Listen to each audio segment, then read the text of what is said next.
기도하시겠습니다. 사랑이 많으신 하나님 아버지, 오늘 이 시간을 통하여 또 하나님의 특별한 은혜를 함께 나누고자 합니다.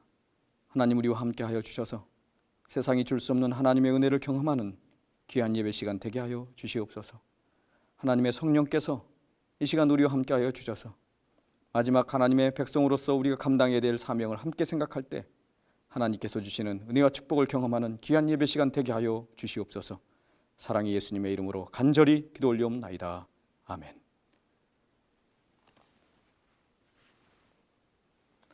안녕하십니까, 성도 여러분. 오늘은 은혜를 베푸시는 성령이라는 주제를 가지고 말씀을 함께 나누고자 합니다. 먼저 하나님의 말씀, 요엘 2장 28절로 32절에 있는 말씀을 봉독해 드리겠습니다. 그 후에 내가 내 신을 만민에게 부어주리니 너희 자녀들이 장래일을 말할 것이며 너희 늙은이는 꿈을 꾸며 너희 젊은이는 이상을 볼 것이며 그때 내가 또 내 신으로 남종과 여종에게 부어줄 것이며 내가 이적을 하늘과 땅에 베풀리니 곧 피와 불과 연기 기둥이라.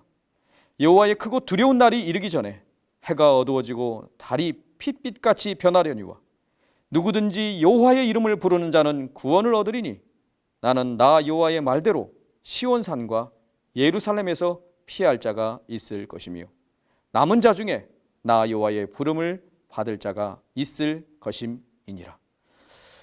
성도 여러분, 하나님은 자존심이 없으신 것 같습니다. 인간을 구원하고자 하실 때는 객관적인 사실로 인정되는 빌라도의 보고서에 의하면 적어도 하나님은 자존심이 없으십니다. 우리는 예수님이 하나님이시면서 인간을 위하여 돌아가신 것도 충격적이지만 나를 위하여 돌아가셨다는 사실에 이미 충격을 받은 사람들입니다. 저는 예수님이 나를 위해 돌아가셨다는 사실을 깨닫는 순간 너무나도 가슴이 아팠습니다. 그런 예수님을 믿는데 장애물이 있다면 그것은 바로 죄책감입니다. 그래서 대부분의 사람들은 어떻게든 자기가 뭔가 해보려고 노력합니다.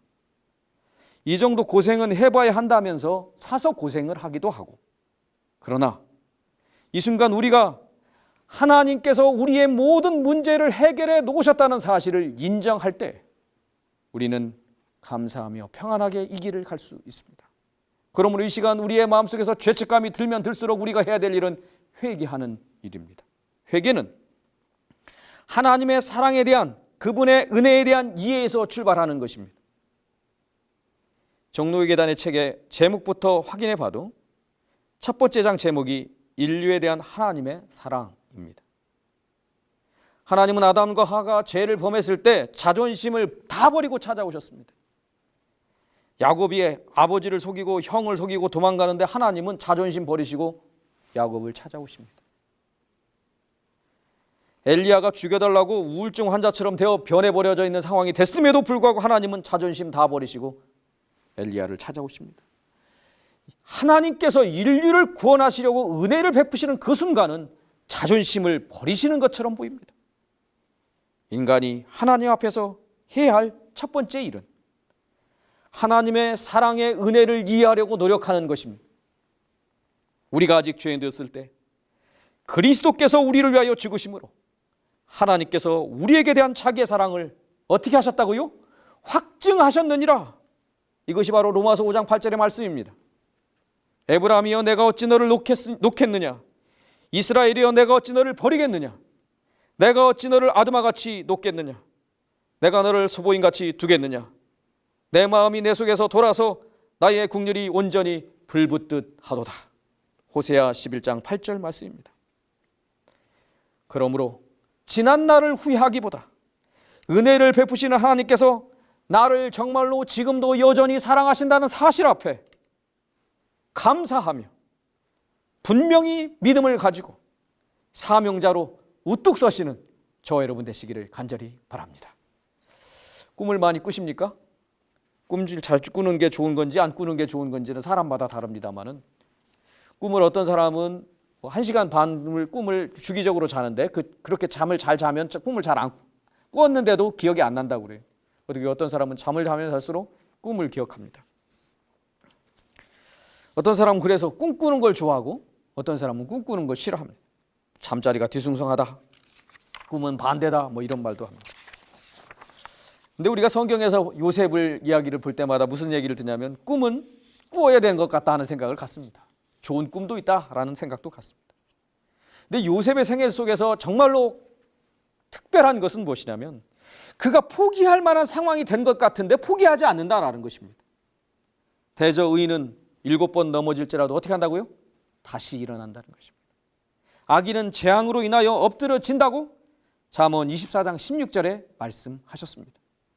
요셉을 통하여 한 가지 더 확신하는 것은 정직하고 성실한 사람은 하나님께서 반드시 보상해 주신다는 것입니다. 하나님이 우리를 갚아주십니다. 이 사실 때문에 우리가 어떻게 될까요? 하나님의 말씀 앞에 충실하게, 정직하게, 성실하게 살아야 할 것입니다. 천연계의 법칙이 있듯이 우리 인생에도 법칙이 있는 것이 분명합니다. 그래서 성경은 스스로 속이지 말라, 하나님은 만홀이 여김을 받지 아니하시나니 사람이 무엇으로 심든지 그대로 거두리라. 갈라디아서 6장 7절 말씀하셨습니다. 요셉은 특별한 점이 있습니다. 그는 창세기 45장 8절에서 이렇게 말씀합니다. 말씀대로 나를 인도하신 분이 하나님이시라고 고백하고 있는 것입니다. 그런즉 나를 이리로 보내신 자는 당신들이 아니오 하나님이시라. 오늘 내가 이 자리에 있는 것이 어쩔 수 없어서 있게 된 것이 아니라 내 결심대로 된 것이 아니라 하나님의 섭리의 은혜라고 고백하고 있는 것입니다. 성도 여러분, 우리가 지금 이 자리에 있는 것이 하나님의 은혜의 섭리임을 기억하고 감사하며 찬양하시게 되기를 바랍니다.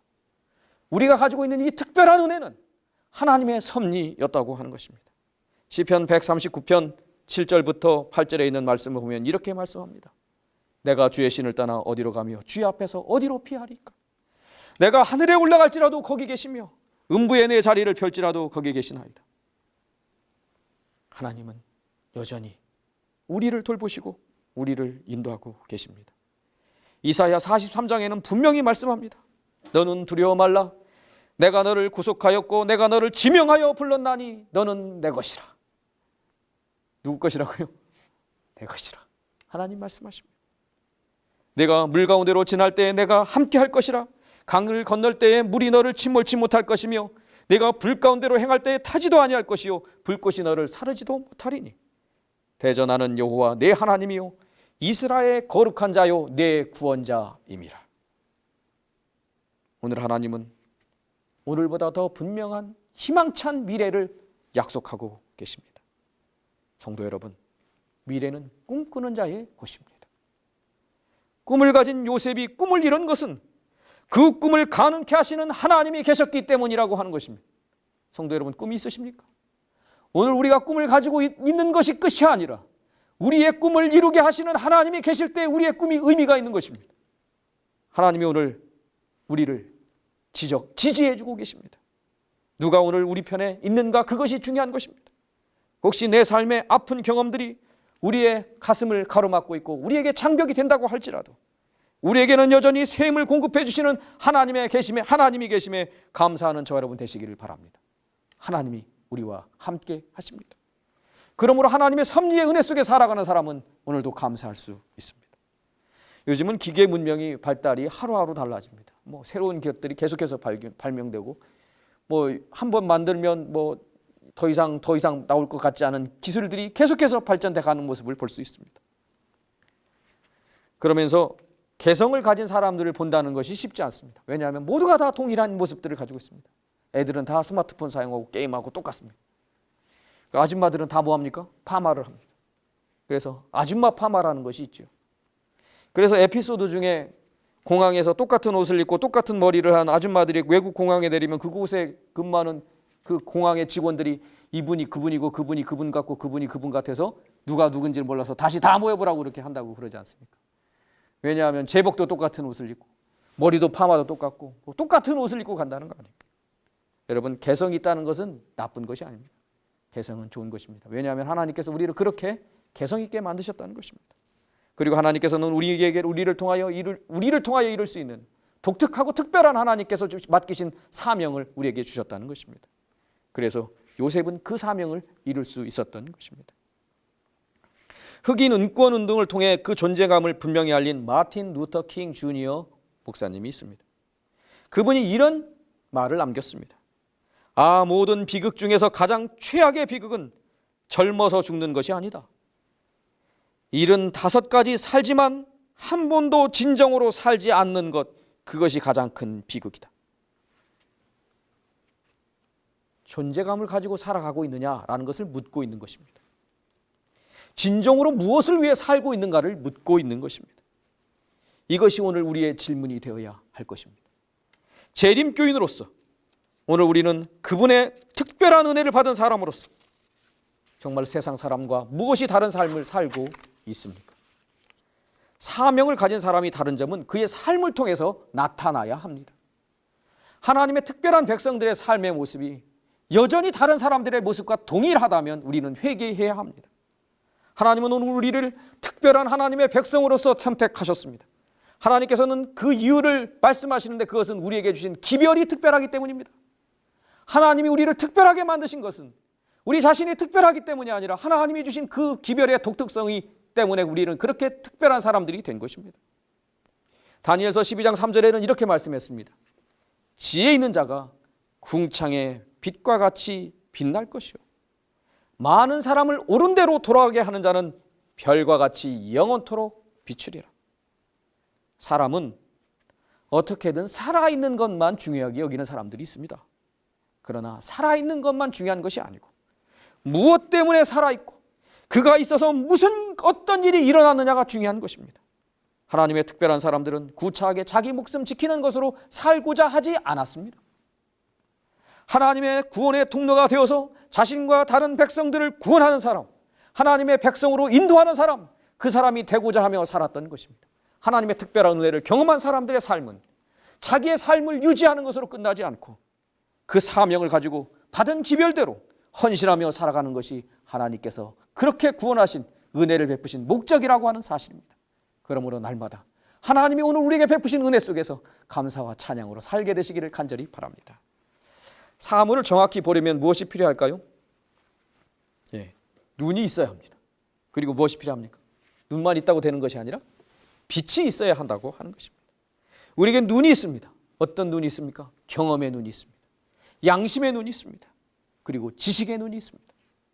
그러나 분명한 것은 진리의 빛이 되는 하나님의 말씀이 없다면 우리의 경험, 우리의 양심, 우리의 지식의 눈을 가지고 아무것도 할 수 없다는 것입니다. 오늘 우리의 능력이 완벽하고 완전하다고 해도 오늘 우리가 외부의 도움이 필요 없다고 생각하며 살아도 외부의 도움이 필요 없는 사람은 없습니다. 시편 119편 105절에는 말씀합니다. 주의 말씀은 내 발의 등이요 내 길의 빛이니이다. 하나님의 남은 자손은 하나님의 말씀을 따라 살아가는 백성들입니다. 오늘 우리의 삶 속에 가장 중요한 것이 무엇입니까? 하나님의 말씀이 되시게 되기를 간절히 바랍니다. 하나님의 은혜 속에 살아가고 있음을 확인하는 길이 어디에 있습니까? 말씀으로 돌아가는 것 외에는 없습니다. 오늘 우리에게 필요한 것은 하나님의 말씀 안에서 거하면서 진리의 바른 눈을 가지고 진리를 바라보는 것입니다. 오늘 우리의 눈이 분명한 하나님의 성령의 은혜 안에서 하나님의 말씀을 보게 될 때 오늘 우리의 삶은 새로운 삶을 살아갈 수밖에 없는 것입니다. 말씀을 가까이 두고 있지 않는 것, 그렇게 살면서도 은혜 속에 살고 있다고 생각하는 것, 그것은 회개할 일입니다. 하나님은 세상을 창조하실 때 시간과 공간 속에 모든 것을 두셨습니다. 사람은 얼마나 많은 공간을 차지하느냐에 관심을 갖습니다. 그것을 가지고 잘 살았냐 못 살았냐를 생각합니다. 그러나 하나님께서는 공간보다도 시간을 더 중요하게 여기십니다. 그 대표적인 것이 바로 안식일입니다. 시간은 어떤 사람도 나에게서 빼앗아 갈 수 없습니다. 시간은 우리 모두에게 있는 것입니다. 사나 죽으나 주의 것이로다. 우리의 시간을 빼앗아 갈 수 없는 이유는 우리가 죽어도 영원한 생명과 연결되어 있기 때문인 것입니다. 시간은 투쟁하지 않아도 내 것이 될 수 있습니다. 사단은 날짜를 변경하고 숫자의 차이가 나면 다수결의 원칙을 따라서 다수가 진리인 것으로 포장하고 있습니다. 그러나 다수가 진리가 될 수 없습니다. 왜냐하면 하나님의 말씀이 진리이기 때문인 것입니다. 공간을 소중하게 여기다 보면 시간을 소홀히 여길 수 있습니다. 예수님이 계신 곳에 집중하다 보면 예수님과 함께 있는 시간을 소홀히 여길 수 있습니다. 대쟁투의 초점은 누구에게 경배할 것인가입니다. 어디서 경배할 것인가가 아니고 누구에게 경배할 것인가입니다. 힘이 있으면 자기 영역을 만드는 것이 사람입니다. 힘이 있는 사람은 자기가 스스로 규칙도 만들어냅니다. 누구의 권위를 존중하느냐, 그것이 바로 누구가 힘을 가졌느냐를 볼 수 있는 것입니다. 그래서 포커스가 중요합니다. 사진에서 가장 중요한 것이 포커스입니다. 누구에게 초점을 받았느냐에 따라서 주인공이 달라지게 돼 있습니다. 좋은 카메라일수록, 좋은 렌즈일수록 포커스를 정확하게 잡게 해줍니다. 그리고 그 사람을 더 돋보이게 만들어줍니다. 오직 하나님과의 관계에 초점을 맞추는 사람일수록 하나님께서 그와 함께 하시는 것입니다. 하나님은 침묵하는 다수보다 행동하는 소수를 통해 일하십니다. 오늘 우리가 하나님의 은혜를 경험한 사람으로서 침묵하는 다수가 되지 말아야 되는 이유가 있습니다. 하나님은 행동하는 소수를 통해 역사하시기 때문이라고 하는 것입니다. 하나님은 숫자에 많고 적음에 관심이 없으십니다. 하나님은 하나님의 뜻에 관심이 있으십니다. 그리고 하나님의 뜻을 이루는 사람이 누군가에 관심이 많으십니다. 엘리야 시대에 숨어있던 사람이 7,000명 있었습니다. 그러나 하나님께서는 한 사람 엘리야를 통하여 위대한 역사를 이루셨다고 하는 것입니다. 요나단은 토굴 속에 600명과 숨어 있었습니다. 그러나 단 2명, 병기든 사람하고 그 자신이 이스라엘을 구원하는 역사를 이루는 그 역사를 함께 경험하는 것을 볼 수 있습니다. 다니엘과 세 친구는 수많은 사람들이 바벨론에 잡혀갔지만 말씀에 의지하여 하나님을 신뢰하며 살아가므로 하나님께 영광을 돌리는 사람들의 모습을 그 4명의 모습을 통하여 볼 수 있습니다. 기드온의 300명의 용사는 구경하는 다수 가운데서 주인 정신을 가진 소수로 되어서 이스라엘을 구원하는 역사를 이루었다고 하는 것입니다. 수많은 믿음의 선배님들이 녹슬어 없어지기보다 타라서 없어지려고 그 삶을 살았습니다. 성도 여러분, 오늘 우리가 하나님의 은혜를 경험한 사람으로서 우리는 어떻게 살고 있습니까? 우리는 달아서 없어지는 사람입니까? 녹슬어 없어지는 사람입니까? 지금 제가 요즘 많이 생각하는 것은 시간이 생각보다 많지 않다는 것입니다. 어떻게 하다 보니까 저도 목회를 하면서 시간이 이만큼 지난 것을 보게 됩니다. 분명한 진리의 말씀을 외치고 증거하는 하나님의 백성으로 살지 않는다면 어느 순간 시간만 지난 것을 경험하게 될 것이라는 생각이 듭니다. 성도 여러분, 우리 모두 다 함께 하나님이 우리에게 맡긴 사명에 집중하시게 되기를 간절히 바랍니다. 하나님의 부르심은 항상 가라라는 말씀으로 끝을 맺습니다. 12 제자를 부르신 예수님은 한 명이 죽고 난 다음에도 여전히 11명밖에 없음에도 불구하고 그들에게 명령하셨습니다. 그러므로 너희는 가서 모든 족속으로 제자를 삼아 아버지와 아들과 성령의 이름으로 침례를 주고 내가 너희에게 분부한 모든 것을 가르쳐 지키게 하라. 볼지어다 내가 세상 끝날까지 너희와 항상 함께 있으리라 하시니라. 시대의 소망 822페이지에는 이 말씀을 이렇게 말씀합니다. 제자들에게 맡기신 구주의 명령에는 모든 신자들이 다 포함되어 있다. 오늘 누가 포함되어 있다고요? 우리 자신이 포함되어 있다는 것입니다. 그것은 세상 끝날까지 그리스도를 믿는 모든 신자를 포함한다. 하늘의 영광을 받은 모든 사람에게 복음사업이 위탁되었다. 그리스도의 생애를 받아들인 모든 사람은 저희 동료의 구원을 위하여 일하도록 임명되었다. 이 사업을 위하여 교회가 설립되었으며 그리고 이 신성한 맹세에 스스로 가담한 자들은 모두 그때로부터 그리스도와 동역자가 되겠다고 서약하는 것이 된다. 그리스도인이 된다는 것은 그분과 동역자가 되는 것으로 서약하는 것이라는 것입니다. 오늘 우리의 서약이 주님 안에서 열매를 맺는 삶으로 나타나게 되시기를 간절히 바랍니다. 주님을 향한 뜨거운 사랑과 열정을 가지고 이 마지막 시대에 일할 하나님의 은혜 받은 사람들, 백성들이 누구입니까? 침묵하는 다수가 아니라 행동하는 소수가 되어서 우리 함께 그 일을 이루는 주님의 자녀들이 되시기를 간절히 바랍니다. 세상은 악하고 나쁜 일 사람들만 가득 차 있을까요? 아닙니다. 주님의 복음을 기다리는 사람들이 있습니다. 그러므로 우리 다 함께 세상의 변화를 만들어 나가는 사람으로, 주님을 따라가는 사람으로 더 좋은 일, 더 가치 있는 일에 시간을 사용하고 소극적인 신앙이 아니라 적극적인 신앙으로, 최소한의 것만을 추구하는 사람들이 아니라 최대한의 열심을 사용하는 사람으로 그렇게 살아가시게 되길 바랍니다. 그래서 하나님의 뜻을 함께 이루는 주님의 자녀들이 되시기를 바랍니다. 그리스도인은 빛 대신 예수님을 따라가는 사람입니다. 어떻게 그 사명을 이룰 수 있을까요? 그것은 오직 한 가지입니다. 보다 높은 삶을 향하여 전진하는 것입니다. 제가 학생들에게 여러 가지 영상들을 보여줄 때가 기회가 있는데, 그 중에 한 동물이 막 뛰어가다가 사자 앞에 가서 꽝 쓰러지는 장면을 보여주는 것이 있습니다. 그리고 제가 묻습니다. 여러분, 속도가 중요합니까? 방향이 중요합니까? 그럼 아이들이 다 똑똑하게 말합니다. 뭐가 중요하다고요? 방향이 중요합니다. 왜냐하면 열심히 뛰어갔던 그 한 마리 짐승이 사자 앞에서 쓰러졌기 때문입니다. 여러분, 방향이 올바를 때 속도는 의미가 있습니다. 성령께서 우리에게 역사하실 수 있기를 원하십니까? 하나님이 원하시는 삶을 살기를 원하십니까? 방향이 맞을 때 의미가 있는 것입니다. 우리 자신의 삶의 방향대로, 내가 원하는 목적대로 살지 마시고 하나님이 원하시는 삶대로 우리가 그렇게 살아가게 될 때 우리는 분명히 하나님의 역사를 함께 이루는 역사의 주인공이 될 것입니다. 성도 여러분, 오늘 우리 다 함께 믿음에 굳게 서서 하나님이 역사하시는 믿음의 현장을 우리 함께 만들어 나가는 삶을 함께 살게 되시기를 간절히 바랍니다. 성도들이 다 함께 손에 손을 붙잡고 하나님의 능력을 의지하여, 그리고 그분의 역사가 나타나기를 간절히 바라면서 성령의 역사를 위하여 간절히 간구하시게 되기를 바랍니다. 하나님의 역사는 분명히 나타날 것이고 이 세상 역사는 분명히 마칠 것이고 주님은 분명히 다시 오실 것입니다. 그 재림의 아침에 우리 모두 다 함께 손에 잡고 구원받은 사람들과 함께 은혜 받은 사람으로, 생명을 얻은 사람으로, 구원 얻은 사람으로 그 자리에 있게 되시기를 간절히 바라며 말씀을 마칩니다.